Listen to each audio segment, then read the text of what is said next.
What if Robb Stark executed Jaime Lannister?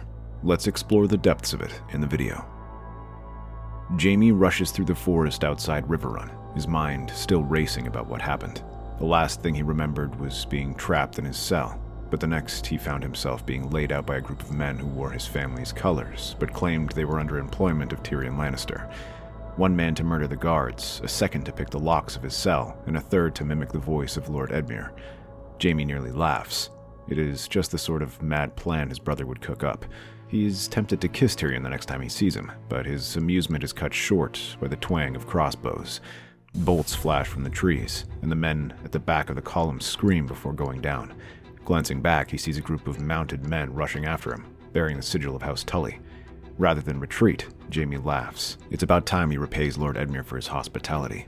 Snatching a sword from one of the confused guardsmen, Jaime rushes to meet them. The first two men fall in a blur of steel and blood, but the third catches Jaime's blade, parrying just in time. The clash buys enough time for more guards to flood in, weapons drawn.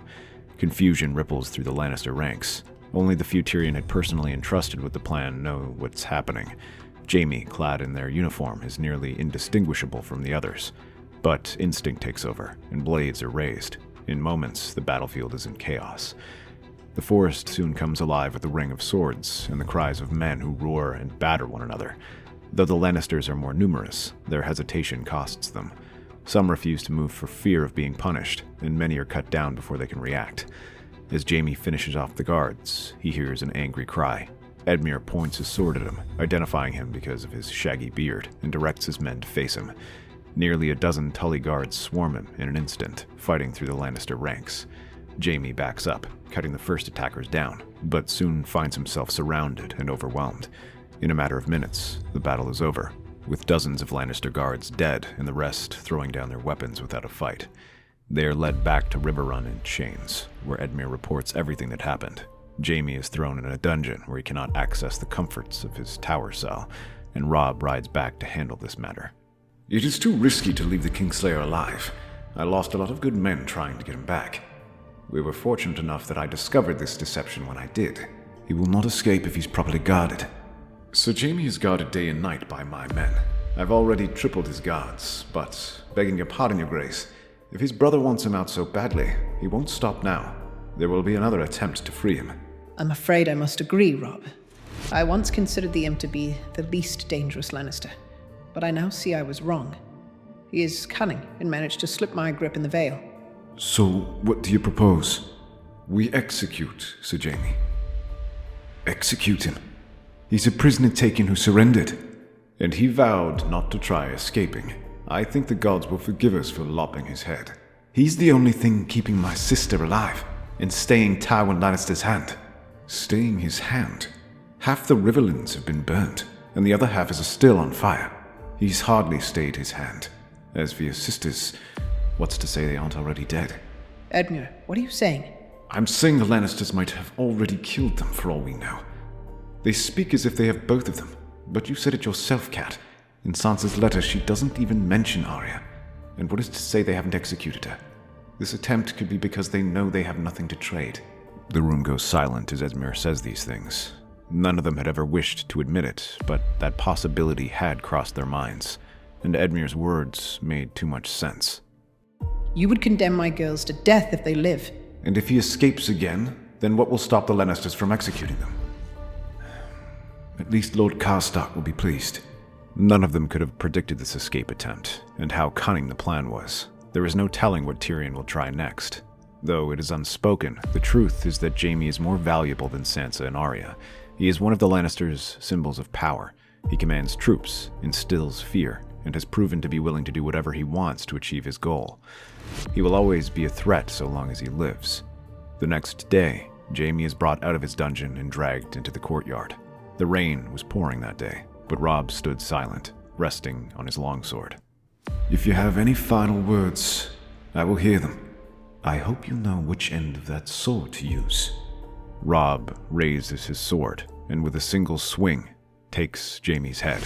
It bounces on the mud and goes still, looking defiant to the end. Edmure suggests that they cover up his death, perhaps try and bargain with the Lannisters, but Robb shoots that idea down. He made his decision and will not hide from it. Instead, he sends letters out to all the great houses, letting them know what happened. He says that Jaime surrendered and was treated well, under the promise that he vow not to fight or take up arms against the Starks and Tullys for the remainder of the war, a vow he broke when Tyrion Lannister attempted to free him. For that, they made Jaime pay with his head. In the Stormlands, Stannis nods in approval as he captures Storm's End. The Northmen and the Westerlands all celebrate, with Rickard Karstark roaring the loudest, though lamenting that he could not have witnessed it. And in the Lannister camp, Tywin is raging. He is furious at Tyrion for trying something like this, and Robb for actually being able to execute Jaime. He fully expected the Starks to hesitate, being too honorable for something like that, and yet he finds himself outmaneuvered. Cersei is even more livid. The promise of freeing Jaime was what allowed Tyrion to gain influence in court, and now that goal is forever beyond her reach. There are only two people she can take her anger out on: Tyrion and Sansa. She calls for both their heads, something Joffrey is happy to oblige, and orders that they be detained so Sir Ilyn can take their heads. As these orders are carried out, the Red Keep is left in chaos, and amidst that chaos, Littlefinger approaches a certain sellsword in the barracks. Bronn nurses a mug of ale as he looks at its contents thoughtfully. Pondering your employment options, my friend. It seems our beloved queen is out to hunt. I like that little man, but not enough to get between him and the queen. Then it seems rather obvious, doesn't it? Work with the queen and prove your worth. What are you, a paymaster? I am my own paymaster.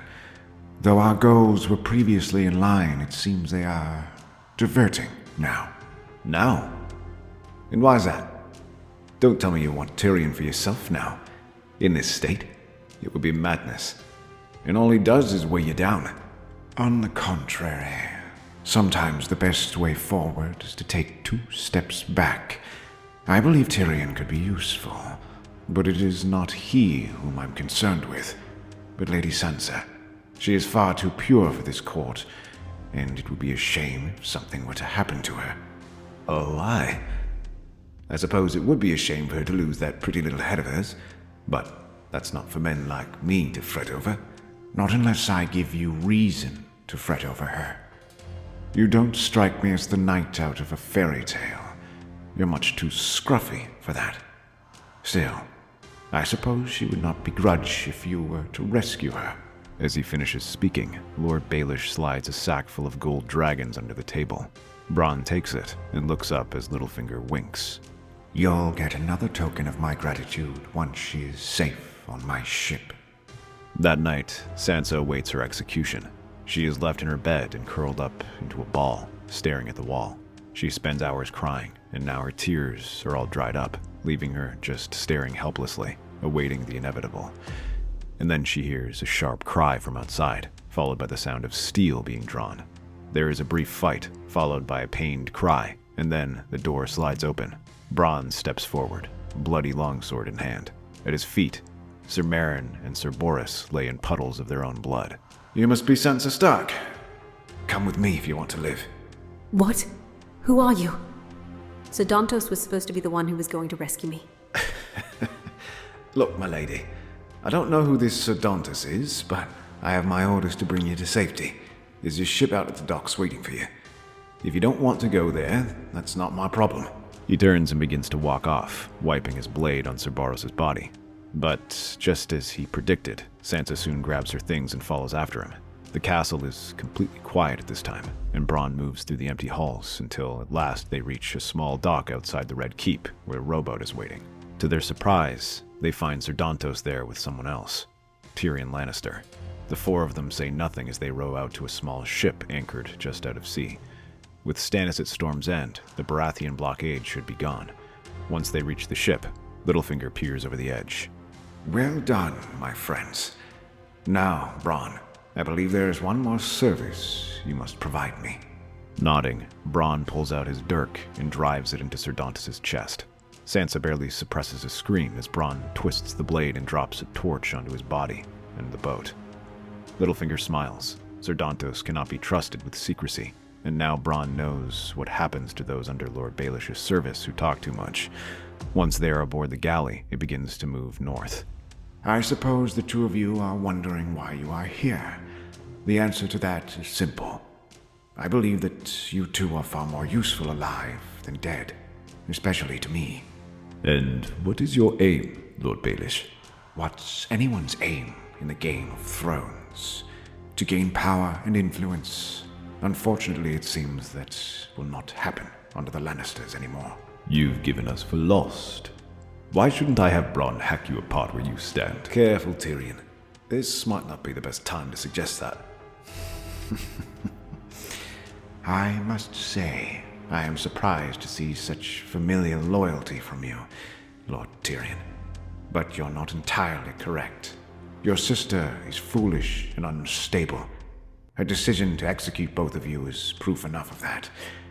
I doubt there will be much hope for her winning this war against Stannis without you. And your father, he has his hands full with Robb Stark. Still, I intend for House Lannister to survive with a ruler more willing to work with me.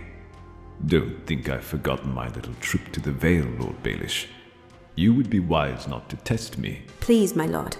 I don't want to play this game. I just want to go home. All in due time, my lady. All in due time. We must first make a stop somewhere, but you will soon be reunited with your family. Lord Baelish's assessment proves correct, as not a week later, Stannis arrives with his fleet and newly gathered army. Without Tyrion to coordinate the efforts, the defense of King's Landing is a mess. Cersei knows little about the chain and how to properly use the wildfire. Although it destroys some of Stannis' ships, many more survive and drop their soldiers onto the city. Seeing the assault going poorly, the gold cloaks broke and the gates fell with them. The only consolation is that Cersei does not let Stannis take her alive. She takes poison and kills herself, along with the royal children and all the noble women in the city. But with King's Landing under his control, the Lannisters are now trapped as Tywin's relief efforts fail to reach in time. With him gone, the Northmen retake Harrenhal and leave him trapped in the Crownlands. Seeing this, the Tyrells decide not to ally with Tywin, so Stannis soon rides out to crush them. But Tywin realizes that the battle is not lost, and instead returns to Harrenhal and returns to lick his wounds in the Westerlands. Seeing this, Roose Bolton bunkers down in the massive castle for a strike, but Tywin sweeps around the God's Eye to try and move past them, moving through the Crownlands in the Reach. However, he knows neither place seriously opposes them, as neither has officially joined Stannis and will not fight for him. As he crosses into the Riverlands, Littlefinger is hard at work in the Vale. He keeps Tyrion and Sansa hidden in his lands as he works to the Eyrie and makes a dramatic proposal to Lysa Arryn. He shall marry her, while Robert Arryn will be betrothed to Sansa Stark. In exchange, the Vale Knights will ride out and help the Riverlands and finish off Lord Tywin. At first, Lysa is reluctant to offer her aid, wishing to keep the knights with her to protect Robert, but Littlefinger insists that the lion is on its last legs, and now is the time to finish them off. His words are what finally commit Lady Lysa to act, and an expeditionary force is organized. When Sansa hears the news, she is pleased to finally have a chance to return home, and Robb to get their aid, but she is less than pleased with this marriage and can't truly protest. He promises to release her soon, but Littlefinger makes one more visit, inviting Catelyn to visit the Vale to discuss their idea. You have a talent for arriving uninvited. You wound me, Cat. I come bearing good news. The Knights of the Vale are prepared to ride. At what price? Only the usual. Trust, discretion, and the understanding that alliances are built on more than shared enemies. The war has shifted, Catelyn. Stannis holds the capital. Tywin Lannister is bleeding in the Riverlands. With the Vale's might and the North's fury, we could crush what remains of the Lion's grip. But we must act swiftly. Robb has considered sending envoys to Stannis. Perhaps we give up the crown and bend the knee if it brings peace. Peace, yes. But on whose terms? Your lords proclaimed Robb king. To surrender it now would be a sign of weakness, and they may not respect him. If you offer submission now, you go to him as beggars. But if we destroy Tywin, you walk into Stannis' court as victors. You mean to make a king kneel to us? I mean to give your son a seat at the table, not under it. You will also be pleased to know that Lady Sansa is with me. She is safe and hidden. I also took the liberty of betrothing her to sweet Robert Arryn, a necessary match to secure the Vale's loyalty. I understand it's not ideal. She's a child, and she's suffered enough. But this gives her protection, a future, and you The knights you need to finish this war. Robb may not like it, but he'll see reason. Speak with Robb in the morning. If the Vale rides, we ride with them. Soon enough, the army begins to ride forth under the command of Jan Royce. It encounters no issues in the mountains and rides hard to catch up with the Lannisters. They meet up with Roose Bolton's army in Harrenhal, which had remained in place as they lacked the numbers to challenge Tywin openly. With the Vale's reinforcements, they at last march out and risk battle. The sun bleeds across the western sky as dusk and smoke trail behind the battered remnants of the Lannister host. Tywin Lannister rides in silence, his face grim as his men march, but their spirits lift as they see the Red Fork looming in the distance. That is the last major barrier until they reach the Westerlands. After that, it should be smooth sailing back home. But as he starts sending scouting parties to look for a suitable crossing point, horns echo from the distant halls, low, grim, and promising war. Lannister scouts from the rearguard breathlessly give grim reports. Thousands of fresh troops marched under the flayed men of House Bolton. They now seek the black studs of the Royces, the ravens of the Corbrays, the burning tower of Grafton, and the arrows of House Hunter. Panic flickers through the ranks, but Tywin orders for calm and begins organizing his troops in a defensive formation. The infantry forms a protective square, while the cavalry forms up inside under the commands of Sir Gregor and Adam Marbrand. But as they get into position, Jan Royce leads the charge. Thousands of Vale Knights thunder behind him, fresh, disciplined, and deadly. They rush into the volleys of Sir Kevin's archers, raining fire upon them and blunting their charge slightly. But the Vale Knights do not break from the attack, and the Vale host crashes down the slopes like a steel avalanche. The clash is thunder and screams. Lannister spearmen lock shields, but the Vale cavalry tears through them like parchment. The front ranks give way, but the second line forces them back. Meanwhile, Sir Gregor leads a counterattack that strikes the Vale from the flanks, riding out through gaps in the Lannister rear to ambush them. It drives them back, but it is only a momentary respite. As the Vale Knights withdraw, the Northmen take their place, rushing forward with heavy infantry and pikes that drive the horsemen back. Jan Royce organizes another charge, this time on the Lannisters' right, and he swings his sword in a wide arc, cleaving through two Lannister soldiers. Behind him, the Knights of the Vale show no mercy, their lances piercing throats and chainmail, their right flank shattered. Hold your ground, damn you! But his words are lost to chaos. Arrows rain down from the tree line. Riverrun archers, Edmure Tully's men, flanking them from behind, trapped, surrounded. A final charge is attempted, but it's desperation by Adam Marbrand's troops, aiming to break through this flanking force and escape into the Red Fork. It nearly succeeds as the Ashmark men hack their way out, but seeing this, Lyn Corbray gathers his retainers and rushes at them. Tywin's guard falls around him. One knight tries to pull him back, but an arrow catches him in the throat, and Tywin slumps to the ground. The fighting ends as quickly as it began. The field is a wreck of bodies, banners, and shattered armor. A Lannister standard lies in the mud, blood-soaked and trampled. Jan Royce dismounts slowly, his armor streaked with crimson. He walks through the corpses until he finds a group of Vale soldiers pulling a man in golden armor from beneath a dead horse. It's Tywin Lannister. Behind them, the remaining Lannister banners fall. The sun dips beneath the horizon, and with it, the lion's reign fades. With this victory, Robb at last sends peace overtures to Stannis.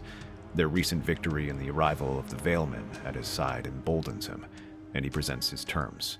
He will recognize Stannis as the ruler of the Iron Throne, but the North and Riverlands shall remain independent, and so shall the Vale if they choose. In exchange, they offer a pact of friendship towards Stannis, helping him reconquer the rest of the Seven Kingdoms. These terms are bold, but they are also completely unacceptable to Stannis, who will not accept anything less than complete control over the Seven Kingdoms. He refuses Robb and says the only terms are if he swears fealty to him, and only then shall he forgive the North's treason. Hearing this, many Northmen refuse to yield to Stannis, including the likes of Edmure Tully, Greatjon Umber, Roose Bolton, Mage Mormont, and Rickard Stark. They feel emboldened by their victory and the fresh troops, as they have not yet lost a battle. They now believe that Stannis cannot seriously challenge them. He calls us traitors, says he'll forgive us if we kneel. Forgiveness. After all we've lost. After what the South did to Ned. No. We bend the knee once, never again. We offered him an alliance, support, half the realm, and he throws it back like we're no better than Lannister dogs. Stannis is not his brother. There is no softness in him. He sees rebellion, not sacrifice. If we kneel now, we give him the North. And our pride. Then we don't kneel. A long pause. Snow taps faintly on the canvas above. We hold our lands. We defend our people. If Stannis wants a war, he'll find the North doesn't break. We don't yield. Rickard Karstark slams his fist on the table. Let them come. Let them try. You'll find the North sharper than any crown he's ever worn. And the Riverlands will stand with Winterfell. My uncle died for this cause. We won't betray his memory for another southern king. Then we prepare. Fortify our lands. Tighten our supply lines. War is coming. And this time, it wears a stag. Robb looks around at the men, his bannermen, his kin, and nods once, slow and certain. Then let the king come north. We shall show him what kings burn like in the snow. However, the North's position is not as stable as they expected. With the Ironborn rampaging across the north and taking control of Moat Cailin, they must turn their attention to them first in order to secure their supply lines and gather fresh levies. Robb leaves command of the war effort in the Riverlands to Roose Bolton as he gathers up a force to march up the neck and retake the choke point there. This is exactly as Littlefinger expects. Meanwhile, Stannis tries to consolidate his forces in preparation for an invasion of the Riverlands. Though his troops are mostly Stormlanders, he begins recruiting the Reachmen with some success, as Mace Tyrell sees a bright future by working with Stannis. This gives him a massive army to threaten Robb's domains. Soon enough, Randyll Tarly begins amassing troops to march from the south to strike at the Riverlands. He takes the remnants of Renly's infantry, augmented by Mace Tyrell's men, numbering nearly 60,000 strong. A few of the Westermen even join their army in hopes of winning Stannis' favor. With such a massive force, Roose Bolton finds himself outnumbered as the Valemen only brought around 10,000 men. He begins recruiting Riverlords to join his army, but urges Lord Baelish to send reinforcements from the Vale. Littlefinger promises to send troops right away and begins gathering a relief force. For the next few weeks, Roose Bolton and the Blackfish fight a series of defensive battles all across the Trident to try and prevent Randyll Tarly from advancing. But this is like plugging up holes in a sinking ship. There are simply too many places for them to cross, and the Baratheons far outnumber the Stark force. They can afford to take losses, especially if Stannis decides to march from King's Landing. There are even rumors that Stannis might use the royal fleet to attack the Vale from the sea. On land, Randyll Tarly slowly begins to make progress in his invasion, whittling down Roose's army. The Westermen who had previously invaded the Riverlands show them the crossings they've used. The Blackfish urges the Vale to send reinforcements as quickly as possible as their defenses begin to fail and they are pushed back. But at last, an army begins to march out from the Bloody Gate. This force consists of several thousand men under the command of Lord Gilwer Hunter. Due to the need for haste, they cross through the mountain passes without properly scouting first, and this force soon comes under attack by the mountain clans. As they circle one bend, the clansmen fall upon them, bursting through the thickets. Instead of boiled leather and furs and carrying old mauls, rusted longswords and sharpened sticks, they are wearing mail and castle-forged steel. Some begin rolling boulders and hurling arrows. The knights, though fearsome, are not fit in such confined spaces and are quickly overwhelmed. Clansmen surround their column and put them off their horses. Many die in these attacks, including Lord Gilwood, while only a few survivors limp back to the Vale or reach the Riverlands. While the Vale mourns, Littlefinger smiles to himself, as he had orchestrated this incident. Lord Hunter was among those who opposed his rise to power, and Tyrion has armed the clansmen, leaving them suspicious of his involvement and leaving him dependent on Littlefinger. Without these troops, Roose Bolton cannot hold back the advancing Tyrell forces, who soon break through and smash into their lines. As new fjords and crossings are found, Roose is forced to retreat as the Baratheons secure a foothold and drive them back with heavy losses. The marshes steam in the late evening haze, the ruins of Moat Cailin rising like broken teeth above the muck. Robb Stark stands on a ridge, sword in hand, surveying the enemy ranks gathered in the distance, Ironborn banners snapping in the wind. Behind him, Northmen approach, wary and battered from weeks of fighting, but eager to return home. Great John Umber rides up beside him, mud caked up to his knees. They'll strike at dawn. If the Valemen take the southern approach as planned, we can pin them down. The morning mist clings to the marshes. The Ironborn hold firm in the castle while their ships deploy reinforcements under the command of Victarion Greyjoy. Robb leads his men in their attack, trying to draw them out and flank the Ironborn while the Valemen hit them from the south to crush their forces while they are distracted. However, no horns sound from the Vale flank. No cavalry rides to meet them. Where is Corbray? The fighting grows more and more intense as the Ironborn counterattacks. Spears splinter, arrows blacken the sky, panic erupts among the vanguard. Robb has only a few hundred men to face the Ironborn forces. Soon chaos takes over. The Northmen are being overwhelmed, slowly encircled. Robb rides through the fray, shouting commands, rallying banners.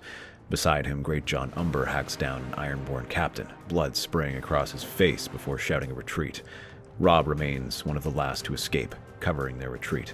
But the pass they use is narrow and forces them to a choke point. Many more fall in battle as Robb is about to make his escape. One of the men in the northern colors drops a spear and slips his dirk out, moving forward too quickly toward Robb. Sorry, lad. Nothing personal. Robb turns just a heartbeat too late. Bronn's dirk drives deep beneath his ribs. Once, then again, the young wolf gasps, drops his sword, blood blooming across his surcoat. Bronn vanishes into the chaos as the Great John charges in, but too late. Robb collapses into the mud, his blood mingling with the waters of the neck. Sir Lyn Corbray watches the sky from his tent flap, his armor still gleaming, his men idle. As soon as Bronn returns, he gives the men a nod, and their Valemen begin marching south, leaving the Northmen and Moat Cailin still under the Ironborn control. But the biggest blow to them is Robb's death. He was very much the soul of this campaign, and though Sansa remains the new Lady of Winterfell, losing Robb takes the fight out of them. More importantly, they lose their best strategist of the war, and with the Tyrells advancing deeper into the Riverlands and the Ironborn still in the north, they are pressed on all sides as they cannot even rely on reinforcements from the Vale. From their advantageous position, the north is now completely at the mercy of the Iron Throne, and Littlefinger strikes. He urges Lady Lysa to make peace with Stannis, saying that their goal was to try and destroy the Lannisters, which they have now accomplished. There is no further reason for any more bloodshed, especially as the royal fleet can threaten Gulltown. Lysa agrees with this assessment and orders her Valemen home. Seeing their remaining allies melt away, the Starks have no choice but to yield and accept whatever terms Stannis declares. These terms are harsh, as the Starks must surrender completely, and the hostages taken throughout the war are surrendered to him, while the Northmen surrender their hostages for their good behavior. Stannis has little love for Littlefinger, but recognizes his role and allows him to remain as regent of the Vale, provided he swears fealty to the crown, something he gladly does. With their defeat, the Starks slink home, and Stannis can at last sit on the Iron Throne. Only then does Littlefinger reveal Tyrion and make his proposal that he be made Lord of Castle Rock. After all this, you suggest making a Lannister the ruler of the West. I should have the imp executed for his role in the war. My, you are sounding like your brother, Your Grace. What crimes would you execute Lord Tyrion for? All the crimes of his family are attributed to his father and siblings. Tyrion is innocent of anything. I've heard some business between him and Lady Stark, which he was found innocent of. More importantly, you must consider the stability of the realm. Should you remove the Lannisters now, you risk a succession war in the Westerlands for who might replace them. Tyrion is not a great foe of the realm. With him, you could pacify the West. Very well. The dwarf may rule for now, but should I even get a whiff of treason from him, then I shall hold you accountable as well. At long last, Tyrion achieves his dream and becomes ruler of the Westerlands. And yet, this victory feels hollow. Though he stands atop the highest point of Castle Rock, his bannermen have little love for him. With the deaths of Sir Jaime and Tywin, the fear that once kept them in line begins to disappear, and many go about forwarding their affairs. However, the true winner is Littlefinger, who now established 3 weak rulers of the realm, all of whom are dependent on him. He soon begins extending that control over the Riverlands. Although Edmure and Blackfish rule Riverrun, Littlefinger builds his control through economic domination. With the region devastated, he offers loans to rebuild their realm, putting many houses in debt to him, effectively leaving Peter Baelish in control of the Riverlands and the second most powerful man in the 7 Kingdoms.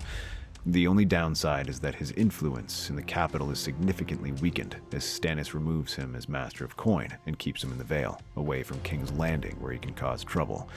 Stannis is simply too incorruptible to be influenced the same way as Robert. More importantly, the power of the Tyrells and Stormlands prevent him from gaining too much authority, as they would rather promote their people on the Iron Throne. But not everything in the south is as friendly to the Iron Throne as they are. Littlefinger sees opportunity in the farthest south, Dorne. They have never been interested in supporting the Baratheon regime. They never forgave Robert for allowing Tywin to go free after what happened to Elia Martell, and though Stannis wishes to get justice for this murder, their prince, Doran Martell, is already making plans to make an alliance with Daenerys Targaryen. Littlefinger soon gets word of this, and also offers his aid. He offers to throw his weight behind them when they send their delegation. Littlefinger even offers to accompany them to sweeten the deal.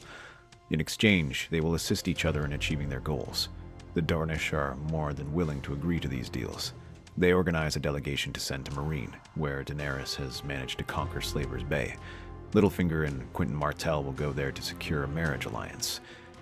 In Meereen, a large table dominated with a map of Westeros. Daenerys Targaryen stands at its head, fingers trailing the map. She then lifts her head up and glances at Littlefinger and the delegation. You offer me half the kingdoms before I even land. And the rest when you sit the Iron Throne. I offer not just allies, but peace, order, the kind Westeros hasn't seen since your ancestors ruled from Dragonstone. And yet I know what you are. You play games with lives, with kingdoms. Just as anyone in power. That is how the Game of Thrones is played. You have the dragons, the name, the army. But to win, you must have the willingness to use them and enforce your rule. More importantly, you require support. I will hand you the North, the Vale, the Riverlands, and the Westerlands. No sieges, no blood spilled on your ships. And what of the people? Will they love a queen who rules by treachery? They will love peace. They always do.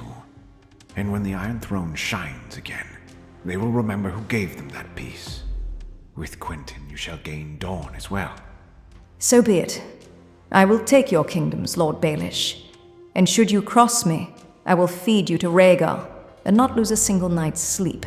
In Castle Rock, Tyrion Lannister sits alone at a long table strewn with scrolls, letters from the Westerlands' houses, reports of banditry, grumblings from the bannermen. A goblet of wine sits untouched. He has Castle Rock, the seat of his father's power, and yet the lion's roar does not frighten them. His bannermen smile, but then mutter and plot. They whisper of weakness. He glances at a report detailing Mountain Clan activity, burned villages near the Vale border. Tyrion smirks grimly. Another incident to be blamed on him, though with some truth. He had certainly armed them during the war, and yet he wonders why they would get so aggressive and attack a column of knights, ones who had nothing of value beyond steel which they already possessed. Tyrion decides to pay them a visit, and hopefully take some of them back in his service. If nothing else, he might not have to worry about lacking swords, and it might help win back some favor from Lady Lysa. Tyrion travels to the Mountains of the Moon, and makes no secret of it. He bears gifts and gold aplenty, and shows them openly along the mountain passes. And soon it does not take long for them to appear. Gunther, son of Gurn, and Timett, son of Timett, flanked by a few other Mountain Clan warriors. Their armor is mismatched, but polished. Their eyes are wary, but curious. Gunther? Timid? Always a pleasure. You have meat and gold. All of that and more, if you come to my service. I have many foes, and I would like nothing more than the likes of you and Shagga to cut off their manhoods and feed it to the goats. These foes, do they have gold? Much gold. Much more than those knights you've been attacking. It's not gold we wish from them, but the blood price. Those lowlanders trespassed on our land. Your land? Aye. The passes they pass are the lands of the Stormcrows. Gunther's kin are buried there. The lowlanders know this. The Stormcrows have bled them before. Interesting. Very well then. If you are in need of gold, I would like you two to accompany me to the Vale. I have business there. Their small group descends the mountains and reaches the Vale itself, where Tyrion brings this news to Jon Royce personally. The old lord frowns and stares at the Lannisters suspiciously. but at the same time, the matter makes much sense. He was also greatly troubled by that incident, as he knew well that some of these passes were dangerous, and Lord Hunter should have known better. He offers them a terse thanks and promises to investigate this matter. In the meantime, the Stormlands soon come under attack as Daenerys begins her invasion by landing in the Stormlands. Soon, unsullied Dothraki and sellswords march onto the beaches, moving through the rows of burning watchtowers. Daenerys paces between her generals, Grey Worm, Barristan Selmy, and Daario Naharis. The Targaryen advance begins. Columns of Unsullied march in perfect rhythm, while Dothraki riders thunder through the trees. A few small garrisons fall quickly, the lords abandoning their keeps in the face of dragons. But some forces put up a fight like Storm's End, which refuses to surrender. Its ballistas firing upon the Targaryen forces when they approach and driving back the dragons. But this is a temporary victory, as Daenerys soon puts the castle under siege. Still, they manage to send ravens out to Stannis, who begins marching his forces to confront them. The king soon rides out, accompanied by Sir Davos, Richard Horp, and other Stormlords. They strike at her furthest garrisons, driving them back, but Stannis is careful not to overextend himself. He knows the discipline of the Unsullied and the ferocity of the Dothraki. Rather than facing them head-on, he moves slowly, destroying isolated bands as he advances cautiously, but slowly taking more territory from the Targaryen forces. Some of their light infantry even begins moving through the Rainwood to launch ambushes and striking at the enemy army, disappearing before they have a chance to reorganize their formations. He also sends word to local lords to have them rise up in rebellion. However, Daenerys strikes swiftly and unleashes fire upon these rebellious lords, or in parts of the Rainwood where suspected Baratheon bands are. Meanwhile, the royal fleet strikes at sea, cutting off any reinforcements from Essos. They even manage to lightly injure Drogon with a ballista bolt. On the whole, these engagements remain small, until at last they confront each other in a series of hills just beyond the Rainwood. Stannis' men dig in and lure the Unsullied into uneven terrain, forcing them uphill into mud-slicked embankments. Arrows pepper the phalanx from concealed positions. The Unsullied do not break, but the casualties mount. Behind them, Dothraki scream in frustration, unable to charge through the forested terrain, especially as wooded stakes slow their advance. It is only when Rhaegal sweeps low and unleashes fire that Stannis is forced to retreat, though the casualties favor the king. Several more battles like this slow down Daenerys' advance. With their armies bogged down, time comes to release her new Dornish allies. Oberyn's forces surge through the Boneway and Prince's Pass, Dornish cavalry and infantry pushing hard through sparsely defended outposts. They meet little resistance as they sweep into the western Stormlands and edge toward the Reach border.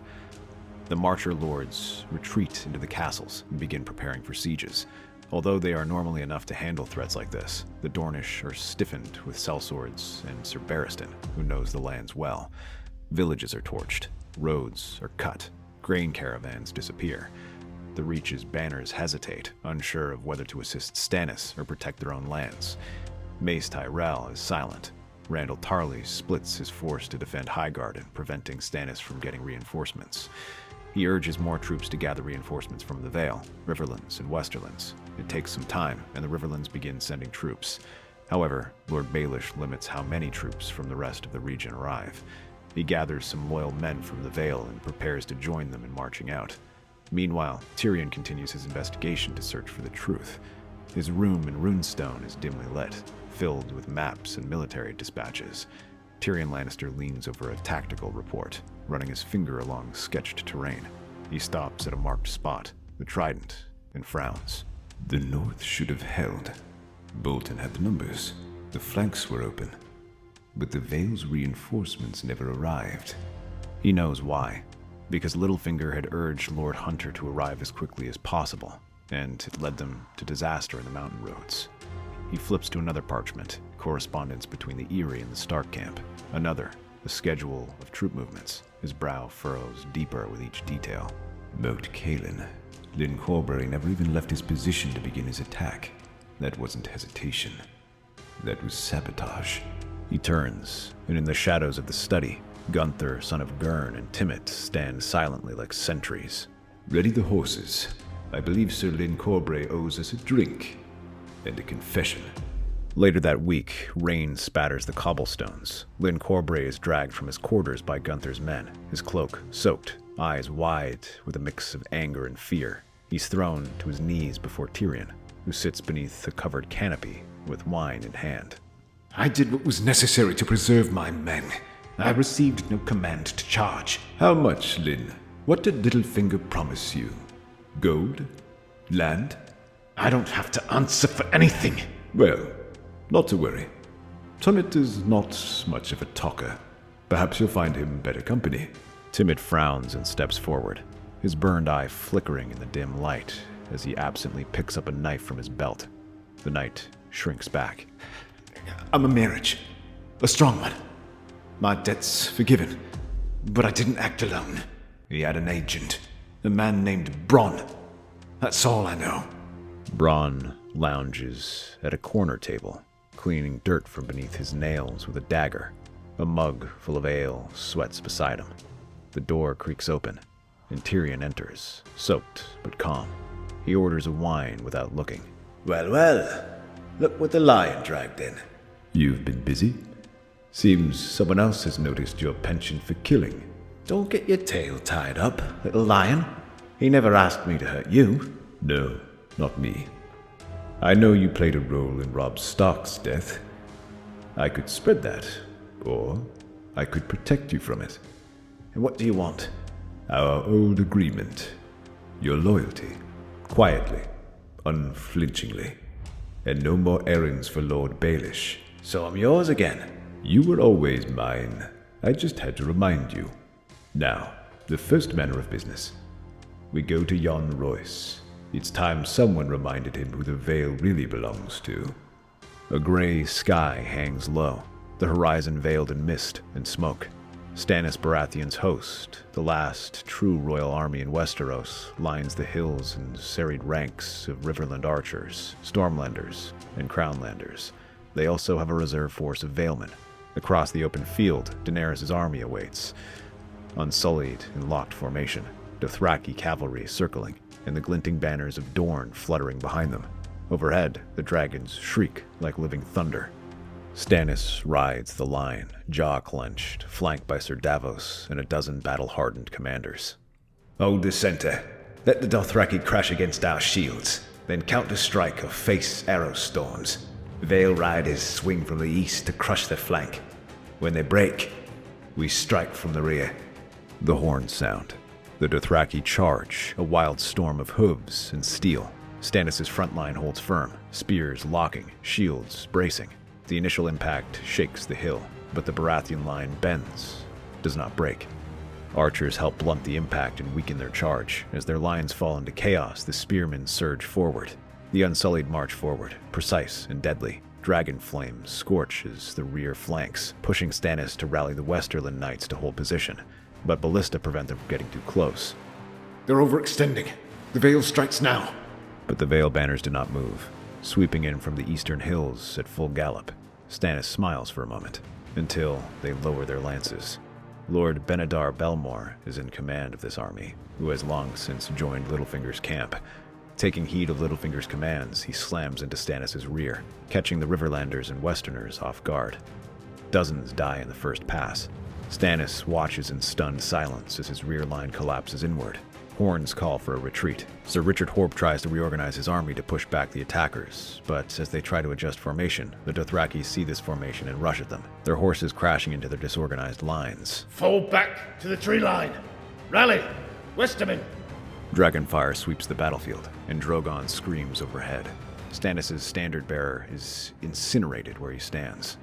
Get the men out. I'll hold them as long as I can.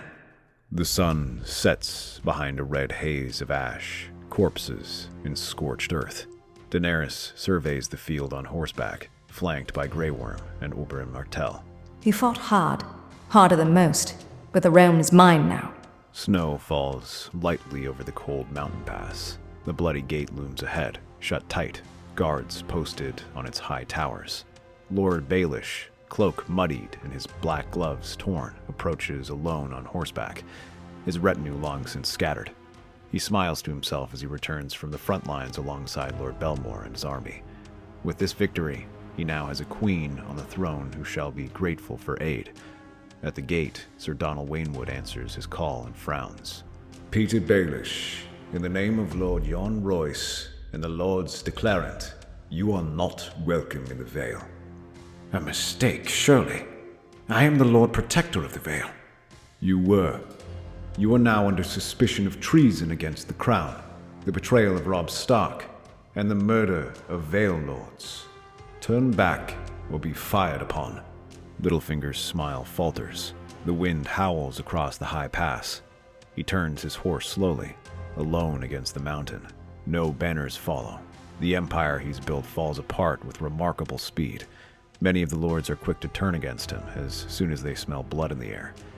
The Westerlands soon follow. As they might hate Tyrion, they hate the thought of serving someone low-born even more. Edmure Tully never truly trusted Littlefinger, and is happy to turn against him. He does manage to call some favors from the River Lords who are embedded to him. One of them is Jonas Bracken, who offers to shelter him, but as he rides to Stonehenge, he's intercepted by a lone rider. He says nothing as he waits for Lord Baelish to pass through a wooded bend, and then bursts out. One sweep of his long sword is all it takes to cut him down. As he swipes his sword, Bronn chuckles and begins cutting his head off to bring back to Tyrion. Weeks later, Tyrion visits the newly made queen in King's Landing. The old stone chamber flickers with torchlight. Daenerys Targaryen, draped in black and crimson, stands at its head. You've come a long way from Castle Rock. And you from the far side of the world. But what better way than to show my fealty to you? The Lords of the Westerlands question your loyalty. They say you serve only yourself. What do you have to offer me if you cannot provide me the Westerlands? Let them. I've spent my life outliving people's opinions of me. As for what I have to offer, nothing much save what Littlefinger offered you. My wits, cunning, and name. He looks up, meeting her gaze. You are not your father. That's why I've come. Not to scheme, but to serve. And why should I trust a Lannister? Your family killed mine. My family tried to kill me. I tried to serve a king once. He nearly burned my city and let the realm bleed. His mother nearly had my head on a spike. And what do you want in return? Nothing more than your word and your help. My bannermen don't respect me, but they will respect dragons. Daenerys approaches slowly, stopping just across the table from him. Her voice is soft, but firm. Swear your loyalty to me, Tyrion Lannister. Not for a seat, not for a title, but for the realm. With Tyrion bending the knee to Daenerys, the Westerlands soon follow, especially after the Queen makes a visit to Castle Rock atop her dragon. With that, he advises Daenerys to begin gathering allies in the rest of the realm, working with Jon Royce to pledge their support to the new queen. And with the marriage of Robert Arryn to Sansa, they influence the Starks do the same, ensuring a united realm. That's our theory. Westeros is a land filled with exciting stories and possibilities, and we love exploring them. If you want to accompany us on this journey across the Seven Kingdoms and beyond, then please like, share, and subscribe to our channel.